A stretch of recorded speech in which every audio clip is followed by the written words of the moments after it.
Saudara-saudara, mari kita lanjutkan materi berikutnya, mata kuliah Sistem Teknologi Informasi. Sebelumnya, Assalamualaikum warahmatullahi wabarakatuh. Pada kesempatan kali ini, kita akan membahas materi yang keempat, yaitu perangkat lunak komputer atau software komputer. Apa yang dimaksud dengan software komputer? Software komputer merupakan satu instruksi atau perintah rinci untuk mengendalikan operasi perangkat keras komputer.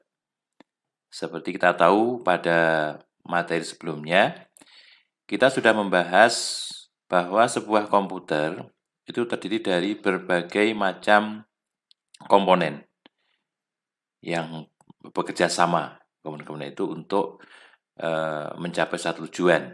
Kenapa? Karena komputer dianggap sebagai satu sistem. Nah, komputer dari perkembangannya itu semakin lama mempunyai kemampuan yang luar biasa, baik dari sudut pandang alat penyimpanan ataupun dari sudut pandang kecepatan proses.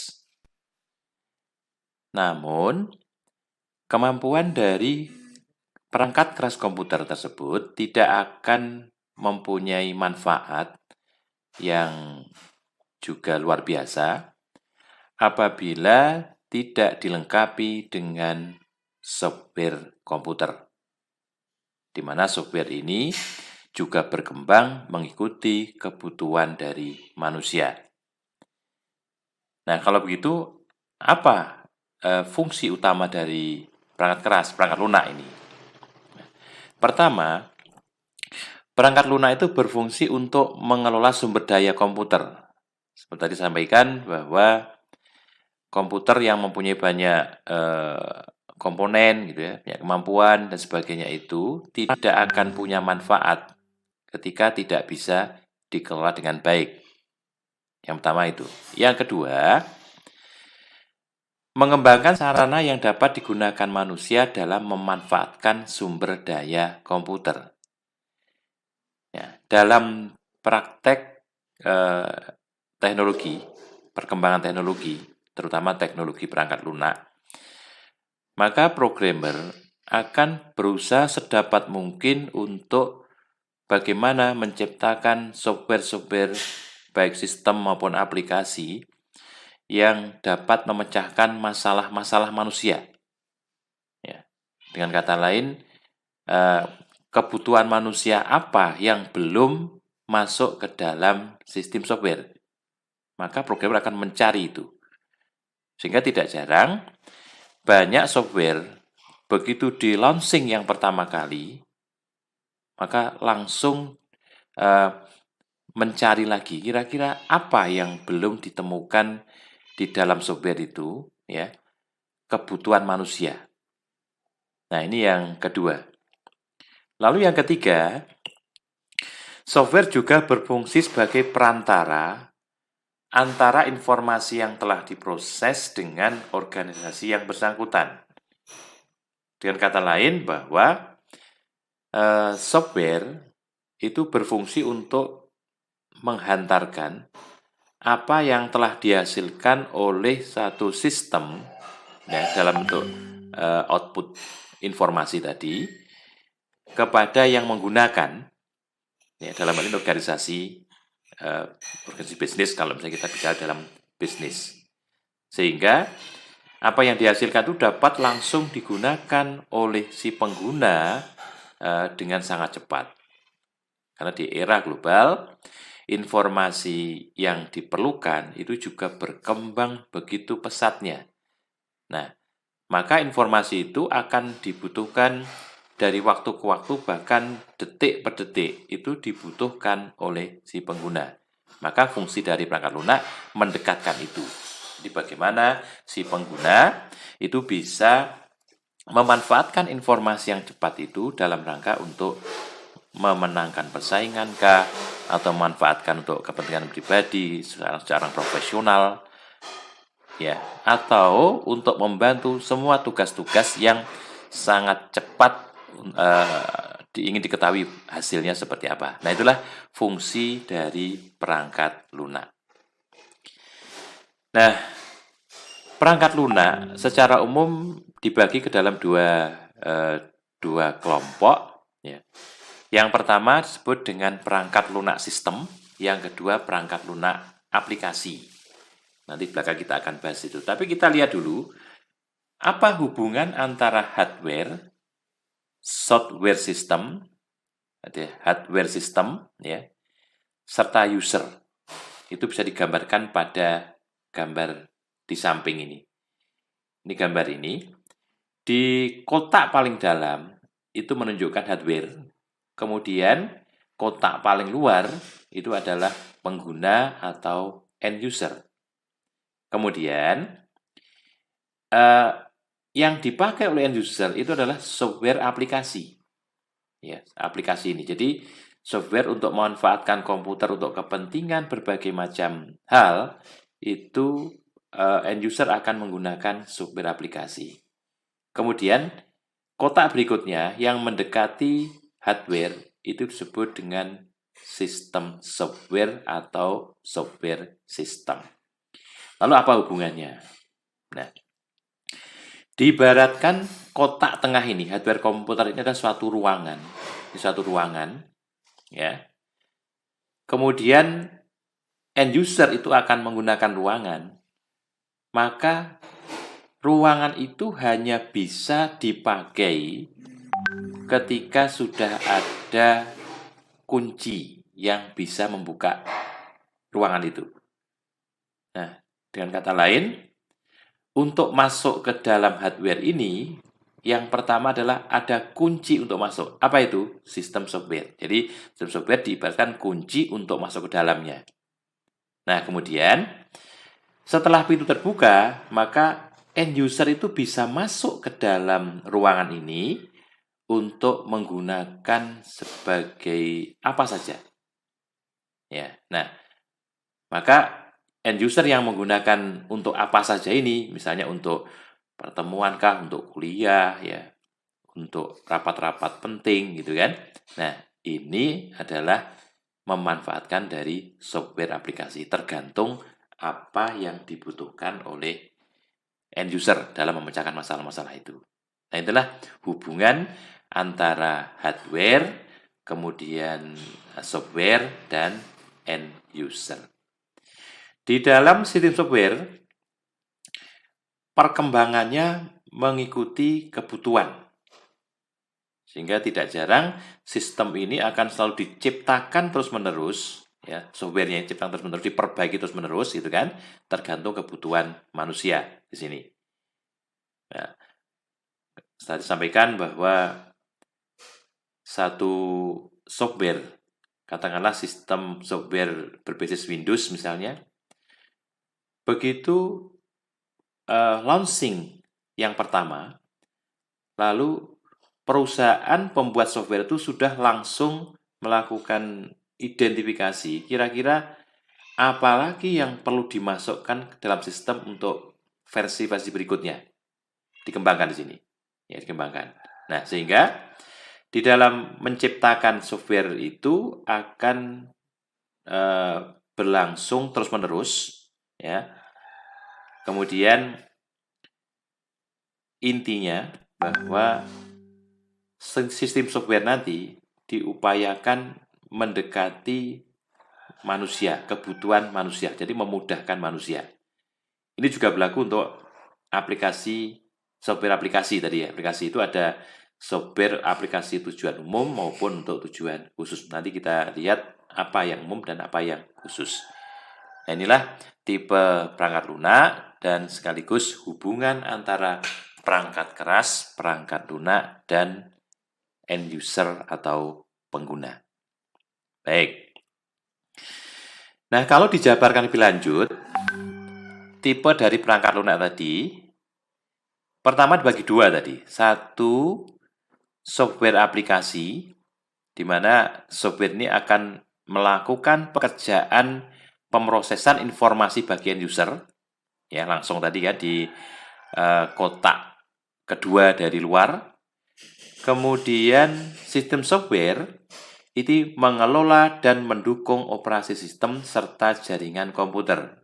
Nah, di sini terletak di software di kotak nomor 2 dari dalam setelah hardware di situ.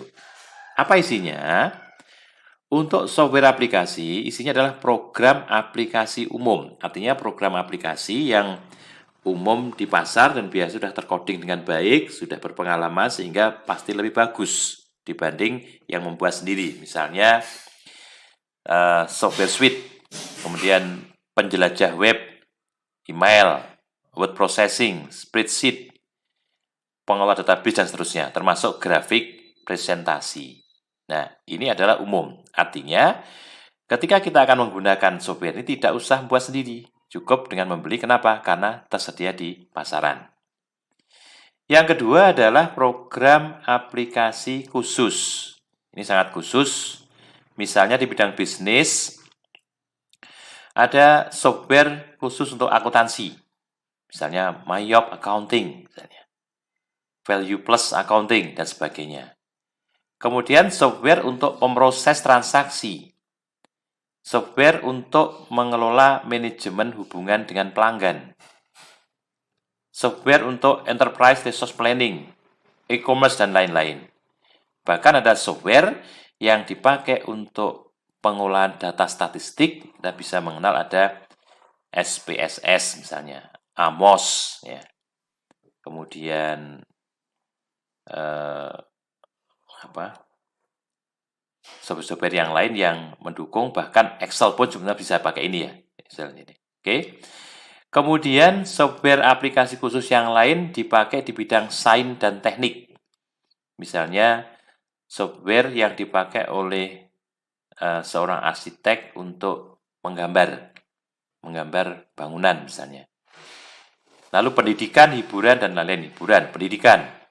Banyak sekali software yang dipakai untuk pendidikan. Kemudian hiburan, musik atau video. Nah, ini semuanya ada software yang kita kategorikan sebagai software untuk aplikasi khusus.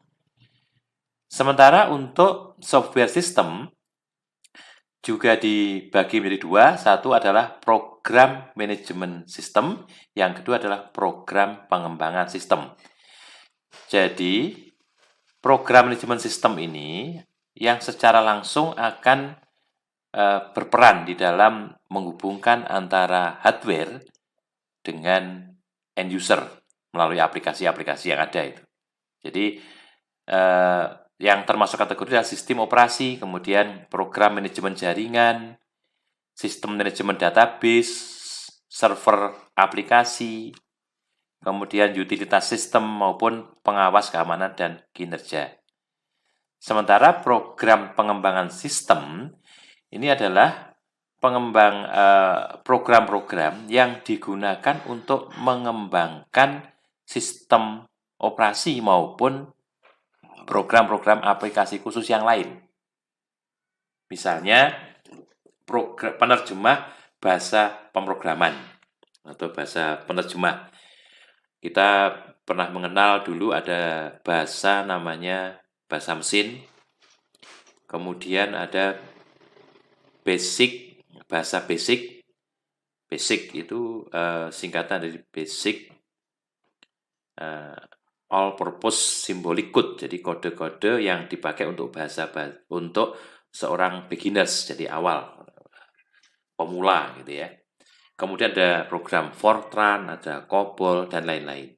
Nah, kemudian diciptakan lagi program pengembangan sistem yang lain yang diadopsi dari program penerjemah bahasa programan ini menjadi bahasa-bahasa yang baru yang bisa dipakai untuk kepentingan pembuatan software. Ya. Sehingga banyak muncul program-program pengembangan sistem yang baru, yang diadopsi dari program penerjemah bahasa, kemudian diubah menjadi program yang mendekati kepentingan manusia. Nah, salah satunya adalah paket software computer aided software engineering atau CASE. Di mana di sini programmer itu menciptakan atau pembuat software menciptakan software di mana untuk membuat program itu bisa menggunakan template-template yang sudah dibuat sehingga programmer ketika nulis itu tinggal template-nya yang diubah. Namanya case. Nah, ini dia tipe dari perangkat lunak. Oke, mari kita bahas masing-masing dari tipe perangkat lunak. Yang pertama, perangkat lunak sistem merupakan seperangkat instruksi yang berfungsi untuk mengkoordinasikan dan mengendalikan pemakaian perangkat keras, serta untuk mendukung pemakaian perangkat lunak. Jadi kalau saudara lihat di gambar kanan inilah contoh-contoh dari perangkat lunak sistem. Ada Windows ya, ada Windows. Ini untuk yang Macintosh, Apple komputer ya. Kemudian dulu ada namanya MS-DOS. Ini sistem yang berbasis DOS, jadi bukan Windows. Nah, banyak sistem-sistem, bahkan ada sistem-sistem yang khusus dipakai untuk server, gitu ya, untuk server. Jadi di situ banyak program-program perangkat lunak sistem yang diciptakan dalam rangka untuk menghubungkan tadi, ya, menghubungkan antara hardware kemudian dengan softwarenya sendiri, hardware software maupun dengan manusianya. Hey. Nah, kemudian perangkat lunak sistem itu juga dibagi 3 lagi, kelompokan 3. Pertama adalah perangkat lunak sistem operasi, yaitu perangkat lunak yang mengelola dan mengendalikan aktivitas komputer, sistem operasi, seperti saya sampaikan tadi ya, seperti Windows tadi. Kemudian perangkat lunak penerjemah bahasa, jadi perangkat lunak yang mengubah bahasa pemrograman menjadi bahasa mesin yang dapat dimengerti oleh komputer. Ingat tadi bahwa kalau kita murni menggunakan bahasa yang mendekati mesin, berarti kita akan menggunakan bit tadi. Kemarin kita sudah bicarakan tentang bit, binary digit.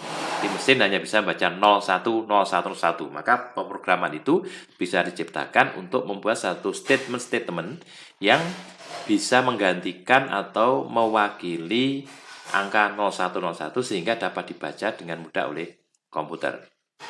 Lalu yang ketiga adalah perangkat lunak sistem bantuan. Nah, perangkat lunak ini ditulis yang digunakan untuk menangani fungsi-fungsi pemrosesan secara umum. Ya, namanya utility atau perangkat lunak sistem bantuan. Jadi perangkat lunak yang diciptakan dan biasanya bisa ditempelkan pada Windows, ditambah-tambahkan situ, itu dianggap sebagai perangkat lunak sistem bantuan. Bahkan antivirus pun antivirus itu bisa dikategorikan sebagai perangkat lunak bantuan. Saya teringat ketika masa yang lalu kita masih menggunakan disket sebagai media penyimpan data, bahwa disket itu sangat rentan terhadap kerusakan. Bahkan pengalaman dulu kalau kita beli satu box disket yang ukuran 5,5 gitu ya, 5/4 in gitu ya. Ini dari 12 keping disket itu pasti yang rusak, dan rusak itu banyak gitu ya. Kadang-kadang dari 12 itu yang bisa dipakai cuma 7, kadang-kadang cuma 6 gitu kan. Atau dipakai sekali, 2 kali karena diputar terus gitu kan, itu bisa jadi data kita rusak. Nah, suatu ketika saya mempunyai data yang penting, tetapi disketnya nggak bisa dibuka. Terpaksa saya harus pergi ke toko komputer, pada waktu toko komputernya namanya Cika Komputer di sana. Nah, saya tanya ke sana, adakah software yang bisa untuk memperbaiki disket? Nah, saya dikenalkan dengan satu software ya, namanya Norton Utility pada waktu itu, dan salah satu fungsinya adalah disk doctor, namanya disk doctor atau dokter disk. Nah, di situ cara operasinya, disket kita masukkan dalam drive A, kemudian secara otomatis akan diputar oleh disk dokter tadi, dokter disk tadi. Putar terus-menerus sampai berhenti. Nah, kalau nanti bisa di-recover, maka disket kita buka, kemungkinan bisa diperbaiki, kemungkinan juga tidak bisa diperbaiki. Nah, kebetulan yang saya pakai itu bisa diperbaiki sampai dengan 80%. Sehingga yang 20% oke lah nulis ulang, tapi sudah lumayan lah. Jadi dari 100 hilang 20%.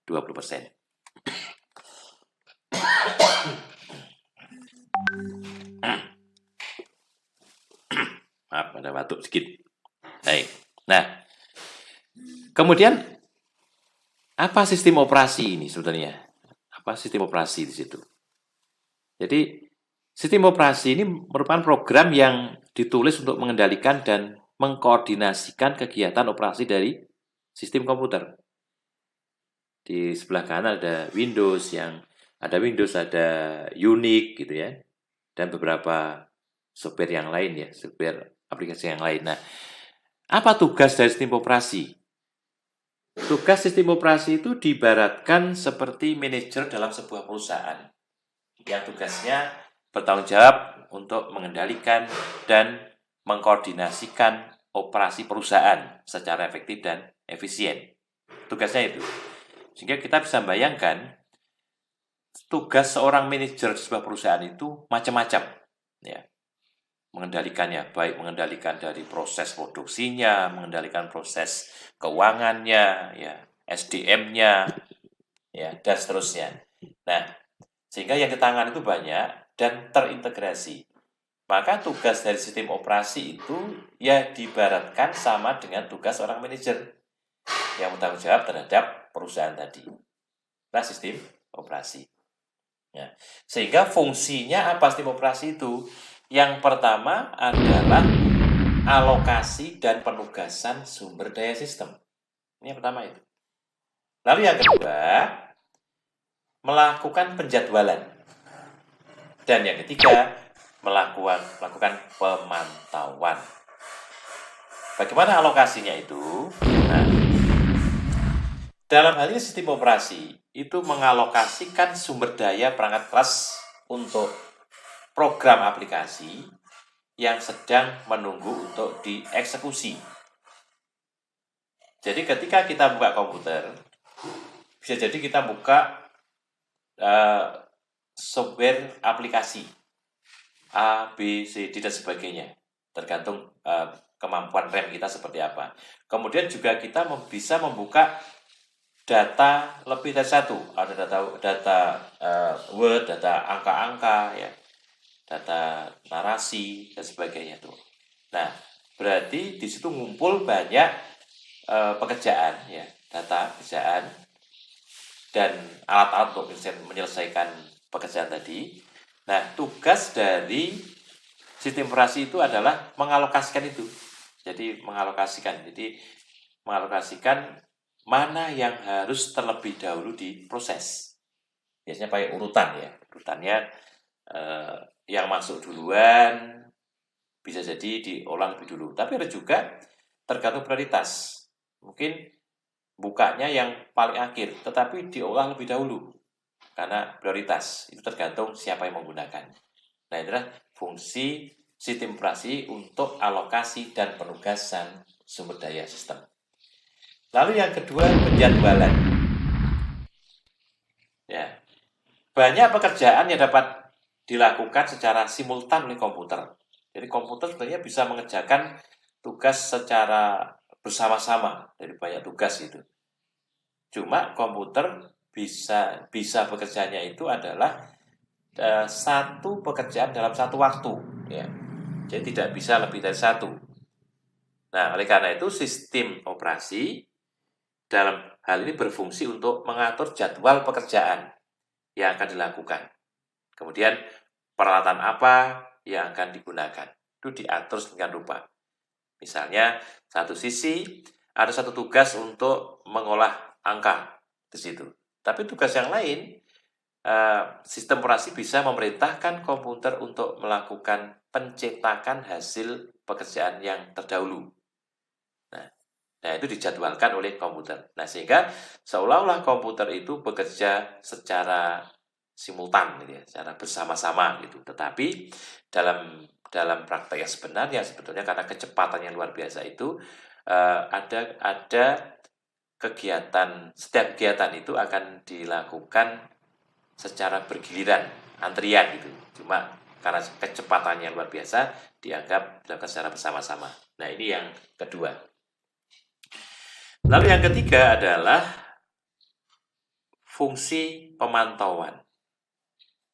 Bahwa sistem operasi itu akan memantau aktivitas sistem komputer. Misalnya, mengawasi setiap pekerjaan komputer. Mengawasi siapa yang menggunakan sistem. Program apa yang digunakan. Dan setiap upaya untuk mengakses sistem oleh pihak yang tidak berhak. Nah, itu diawasi. Ya, dalam hal ini penyusup misalnya. Itu diawasi di situ. Nah, sistem akan memberitahukan bahwa ada orang lain yang masuk ke sistem kita. Akan ada kode atau tanda, ada orang yang masuk ke sistem kita. Nah, bagaimana cara pemecahannya dan sebagainya. Nah, disitulah fungsi utama dari sistem operasi. Baik.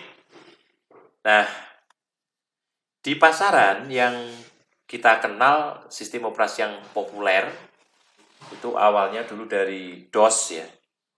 DOS, kemudian ada Mac-DOS, Mac OS gitu ya, ada Linux, ada Unix, OS2, Windows CE, ada Windows 2000, ada Windows ME, itu Millennium ya. Windows 98 dan Windows 95, kemudian Windows XP, ini sudah lebih bagus. Kemudian setelah itu Windows Vista. Nah, Windows Vista itu bagus, cuma memerlukan hardware dengan spek yang tinggi, sehingga banyak yang berpindah ke Vista, tetapi ternyata nggak jalan dengan baik. Maka Windows menciptakan lagi berikutnya adalah Windows 7. Kenapa? Windows 7 itu Windows XP yang sudah diubah sedemikian rupa menjadi Windows 7 ya. Kemudian Windows 8 dan terakhir Windows 10. Sampai saat ini kita masih menggunakan Windows 10 yang paling populer. Nah, seperti ini gambarnya, Windows 10. Oke. Nah, kemudian yang kedua adalah perangkat lunak sistem bantuan. Perangkat lunak sistem bantuan. Ini tadi sampaikan tadi ya. Pada sistem operasi disediakan fasilitas sejumlah program bantuan yang disebut dengan operating system service atau utility atau bantuan. Jadi banyak aplikasi-aplikasi yang dibuat terpisah dari sistem operasi, tetapi ditempelkan ke dalam sistem operasi untuk kegiatan-kegiatan yang tertentu, artinya kegiatan yang sifatnya umum gitu ya. Misalnya sistem operasi untuk mengatasi masalah virus, ada program antivirus. Program untuk mengelola file ya, mengcopy file dan sebagainya itu selain yang sudah disediakan oleh Windows, tempelkan ke sana. Dan banyak program yang lain yang kalau di list itu ribuan bahkan puluhan ribu program yang diciptakan oleh manusia. Nah, ini perangkat lunak sistem bantuan. Nah, kemudian yang kedua adalah perangkat lunak aplikasi. Perangkat lunak aplikasi dibagi dua tadi ya, yaitu perangkat lunak aplikasi untuk tujuan khusus dan perangkat lunak aplikasi untuk tujuan umum. Nah, apa perangkat lunak? Perangkat lunak ini, paket software adalah perangkat program yang terlebih dahulu ditulis dan tercoding siap digunakan dan tersedia di pasar, artinya dijual secara komersial. Sehingga individu atau perusahaan tidak perlu menulis sendiri program tertentu yang mereka butuhkan. Jadi banyak software yang tidak usah buat sendiri, tapi sudah tersedia di pasaran. Nah, tadi pecah dua. Tadi satu, perangkat lunak aplikasi untuk tujuan khusus. Misalnya tadi untuk kegiatan pengolahan data statistik, kita gunakan SPSS, ya, AMOS, dan sebagainya. Untuk akuntansi, kita bisa menggunakan program-program akuntansi yang sudah populer. Kemudian untuk manajemen keuangan, untuk portofolio saham, ya, untuk tujuan marketing, riset pasar, dan sebagainya. Ini ada program-program khusus yang diciptakan. Artinya hanya untuk kegiatan itu. Yang kedua adalah perangkat lunak aplikasi umum, artinya yang sudah tersedia di pasaran dan kita tidak memerlukan pembuatan sendiri. Nah, itu dikelompokkan dalam 5 kelompok atau 6 kelompok. Pertama adalah program untuk pengolah kata. Pengolah kata, yang kedua program perangkat lunak publikasi, lalu yang ketiga program pengolah angka, program pengolah data, program presentasi grafik, dan paket program terpadu. Artinya paket program terpadu artinya dalam satu paket program itu terdiri dari jenis-jenis program yang di atas nanti ada pengolah kata, ada pengolah angka, ada publikasi, ada data, dan sebagainya. Nah, mari kita lihat satu persatu. Dimulai dari program pengolah kata nih. Jadi kalau Anda melihat pernah memakai program pengolah kata semacam ini, mungkin yang dikenal dengan Windows ya. Dari yang kelompoknya Office itu namanya Microsoft Word. Ya. 2016 ada juga program pengolah kata yang diciptakan oleh StareOffice. Ada OpenOffice. OpenOffice itu pengolah kata yang freeware, gratis gitu ya. OpenOffice yang gratis di situ bisa dipakai, ya mirip dengan Word ya, gratis. Kemudian WPS Office, ini juga bisa dipakai di Android, WPS Office. Lalu kelompoknya WordPerfect, Corel WordPerfect namanya, Corel WordPerfect Office X6, ini juga program pengolah kata. Kemudian LibreOffice, ini juga program yang digunakan untuk pengolah kata yang berbasis Windows. Nah, sejarahnya dulu sebelum muncul pengolah kata berbasis Office Word ini ya, itu kita mengenal ada yang paling terkenal adalah WordStar, WS.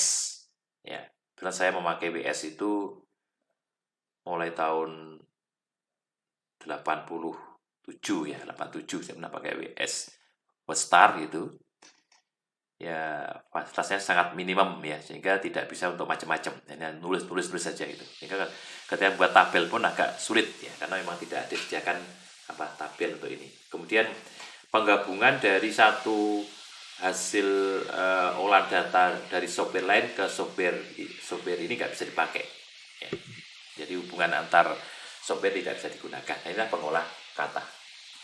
Kemudian yang pengolah perangkat lunak publikasi ada banyak di situ yang digunakan. Misalnya ada Adobe Photoshop, PS Photoshop, kemudian Adobe Illustrator, kemudian ada Adobe InDesign, lalu ada Adobe Freehand, ya Freehands, ada Point Tool SAI, saya juga belum pernah pakai ini. Kemudian Adobe PageMaker, ya PageMaker. Ini hanya sampai PageMaker 7, setelah itu diganti dengan Adobe InDesign. Nah, maksudnya diteruskan InDesign, ini selesai di PageMaker 7. Kemudian program CorelDRAW. Lalu ada Inkscape dan GIMP. Ini beberapa tipe perangkat lunak aplikasi. Nah, saya hanya pernah lihat saja, tidak pernah pakai. Jadi yang sudah menggunakan ya Adobe InDesign, kemudian PageMaker, CorelDRAW, dan Adobe Photoshop nih. Kemudian AutoCAD, program AutoCAD. Ini adalah perangkat lunak publikasi. Nah, walaupun demikian, saudara tidak perlu pelajari semua, jadi salah satu atau beberapa saja yang bisa digunakan. Ya. Baik, kemudian program pengolah angka. Pengolah angka. Saya yakin yang pasti saudara kenal adalah ini, yang tengah ini, Excel. Ya, Excel ini. Jadi Excel ini yang sangat populer saat ini karena dia di dalam kelompoknya Office ya, Microsoft Office. Tapi sebetulnya sebelum Excel itu dulu dikenal namanya Lotus 123 sebelumnya. Ya, 123. Ini terkenal sebelum ada Microsoft Office. Kemudian juga ada program yang lain, Keyspreads ya, dan lain-lain. Ada kelompoknya Stare Office, ada Abacus. Kemudian ada yang Open Office, namanya Calcs. Nah, di sini software yang digunakan untuk mengolah angka. Kemudian yang lain adalah program pengolah data. Dalam kelompok Office ada Microsoft Access. Microsoft Access 2016 yang terbaru. 2016 Microsoft Access 2016 ini kelompok dari Office. Kemudian ada SQL ya, Microsoft SQL. Dan ada The Beast, ada Visual Force Pro, Oracle, MySQL, dan sebagainya.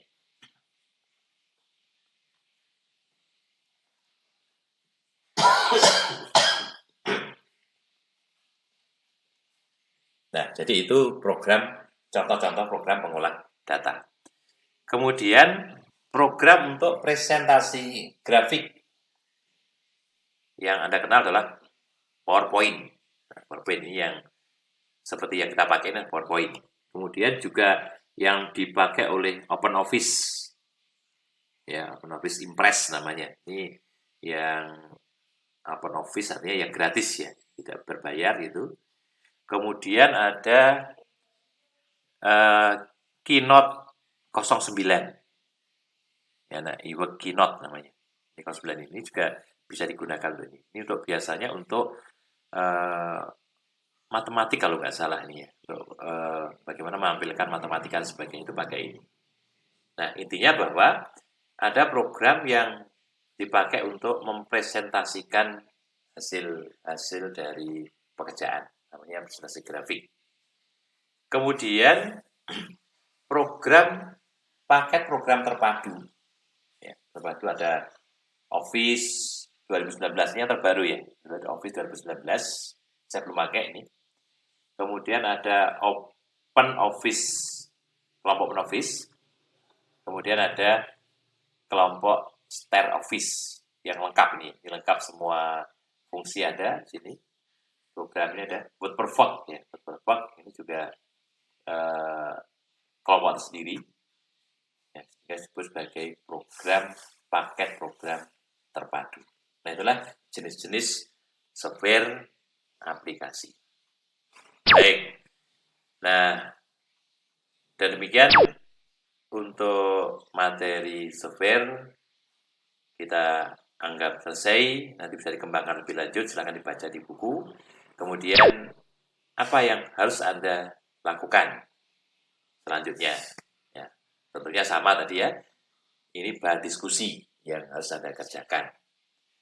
Jadi, pertama misalnya, jelaskan hubungan antara perangkat keras, perangkat lunak sistem, perangkat lunak aplikasi, dan end user. Anda lihat gambar tadi. Apa yang dimaksud dengan perangkat lunak komputer? Jelaskan fungsi utama dari perangkat lunak. Sebutkan dan jelaskan jenis-jenis perangkat lunak komputer. Kemudian, jelaskan apa yang dimaksud dengan sistem operasi. Jelaskan tipe utama sistem operasi yang Anda ketahui. Ini tadi yang populer tadi seperti apa ya. Ya. Oke. Jadi itu pertanyaan yang harus dikerjakan. Kemudian ada kasus kecil, yaitu kasus 2, yaitu supermarket A di situ. Nah, ini ada kasus yang membicarakan tentang ini. Jadi coba kita lihat langsung pertanyaannya saya di situ. Ya. Dalam bentuk apa teknologi yang digunakan supermarket A dapat meningkatkan kemampuan pesaing? Apa kelemahan utamanya, dalam industri apa saja teknologi ini dapat diterapkan? Ini lebih cenderung ke penggunaan hardware sekaligus software ya, dengan software. Ini kasus yang perlu dikerjakan. Nah, untuk tugas Anda nanti saya kira melalui apa namanya WA group maupun pakai Google Classroom. Oke. Baik, demikian yang dapat saya sampaikan pembahasan kita tentang software komputer. Nah, untuk lebih mempertajam kemampuan pengetahuan tentang software, dipersilakan untuk mencari sumber yang lain. Terima kasih, kita akhiri. Assalamualaikum warahmatullahi wabarakatuh.